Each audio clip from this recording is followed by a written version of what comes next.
Welcome to this series on fascinating facts of Jesus' time. Much of what the initial videos will be about is from the book called The Search by Dr. Ron Charles. And this is just fascinating information in this book that really gave me a different idea of Jesus as a person, because he did come as God in the flesh. He became man, just like us, except he was without sin. And realizing that we have a lot of ideas and doctrines that are basically founded upon our understanding of the Lord minus the culture he lived in, I was greatly challenged by some of the information in this book. Dr. Ron Charles wanted to know the historical record of Jesus outside of the Bible. He is a believer. He believes in Jesus Christ as his Lord, but he just decided to go on this search to see what other things he could find, not to replace the Bible, but just to get a clear picture of Jesus. And so his search took him all over the world, and he just had tremendous favor. And he just found amazing things. And some of the stuff that was written or said he knew was ridiculous, but some of it was just verified over and over.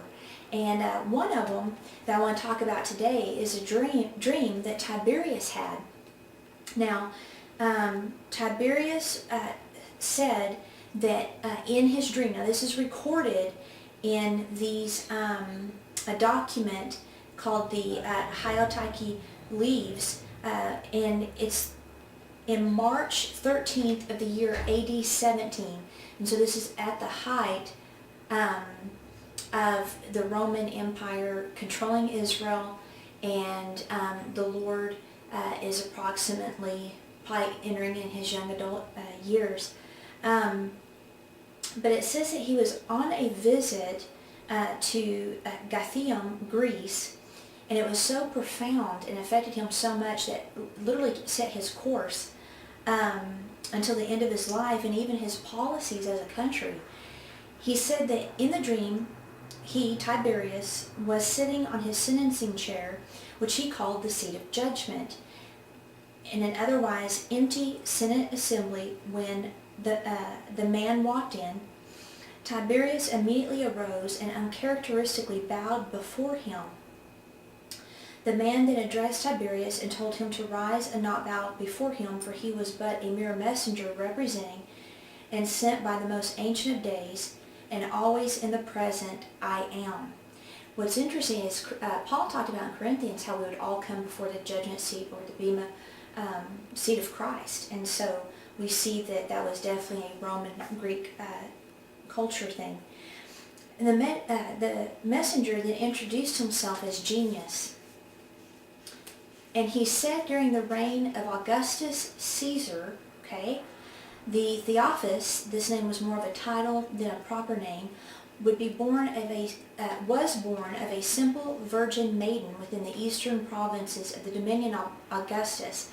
The title that Theosphus meant king and emperor forever, and it indicated that the Theophilus' reign would be one that would last forever, and that he would live for all of eternity. Now this is in a dream, and this is a messenger named Genius communicating this information to Tiberius. And so basically this messenger is telling him of a person, a man, born by a virgin maiden in the eastern provinces of Augustus Caesar, which would be in the Israelite territory.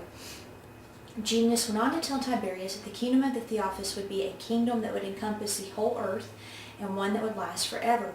Miracles performed by him, control over and subjection by him over the laws of nature, signs, wonders, and great insight and wisdom would identify the Theosphus. Genius then warned Tiberius that he was not to tolerate worship of himself. Genius then walked out of the chamber, leaving Tiberius alone. When Tiberius awoke, he was bewildered, but he was convinced that the dream was real and true, and from that night forward, he was determined to find the Theosphus. In fact, he offered automatic and irrevocable Roman citizenship to each and every person living in the state or province in which the Theosphus was found. And in addition, he said that the state or province would be rewarded by a declaration and would become a ward of Caesar.